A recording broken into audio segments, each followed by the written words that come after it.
गुलाबी नोट पर क्या बुरे फंसे पीएम मोदी। अब शरद पवार ने की जबरदस्त आलोचना। जिम्मेदारी नहीं लेना गलत है। 2000 के नोट के बदले जाने आज से शुरू हो चुके हैं।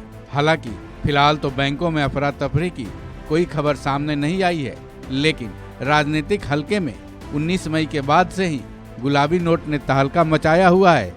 गुलाबी नोट शायद पीएम मोदी को बुरी तरह फंसाती दिख रही है, क्योंकि इनको चलन से बाहर करने के ऐलान के बाद से ही केंद्र की मोदी सरकार की खूब आलोचना हो रही है। देश की राजनीति के दिग्गज नेता और एनसीपी अध्यक्ष शरद पवार भी अब इसी कड़ी में जुड़ गए हैं। शरद पवार ने 2000 के नोट के मामले में पीएम मोदी की जबरदस्त आलोचना की है।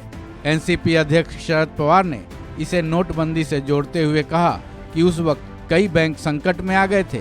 उस वक्त ये भी कहा जा रहा था कि नोटबंदी चमत्कार करेगी और अब एक बार फिर चमत्कार किया गया है। इसके बाद उन्होंने दावा किया कि केंद्र सरकार के इस फैसले के परिणाम कुछ ही दिनों के बाद दिखाई देने लगेंगे। इतना ही नहीं, शरद पवार ने सीधे तौर से पीएम मोदी पर हमला भी बोला है।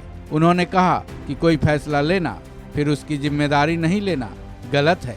गौरतलब है कि 19 मई को 2000 के नोट के चलन से बाहर किए जाने का ऐलान किया गया था। तभी से पीएम मोदी विपक्ष के निशाने पर हैं। केंद्र सरकार के इस फैसले को लेकर कई बातें कही जा रही हैं। कोई इस फैसले को गलत ठहरा रहा है तो कोई इसे 2024 के लोकसभा चुनाव से भी जोड़कर देख रहा है। हालांकि सरकार इस फैसले को भ्रष्टाचार पर चोट बता रही है। वहीं विपक्ष सरकार को 500 और 1000 के नोट वापस लेकर 2000 के नोट को जारी करने की बात याद दिलाकर भ्रष्टाचार पर सवाल भी कर रही है।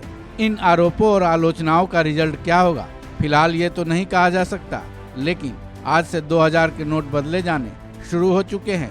आरबीआई के गवर्नर शक्तिकांत दास ने भी देश से इस बारे में जल्दीबाजी न करने की अपील की है।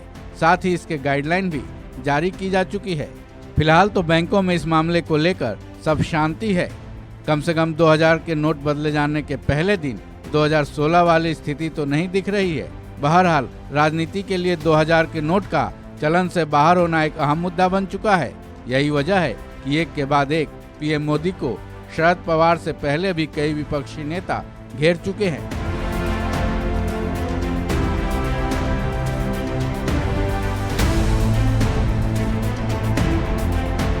इस खबर में बस इतना ही। बाकी अपडेट्स के लिए जुड़े रहिए वन इंडिया हिंदी के साथ।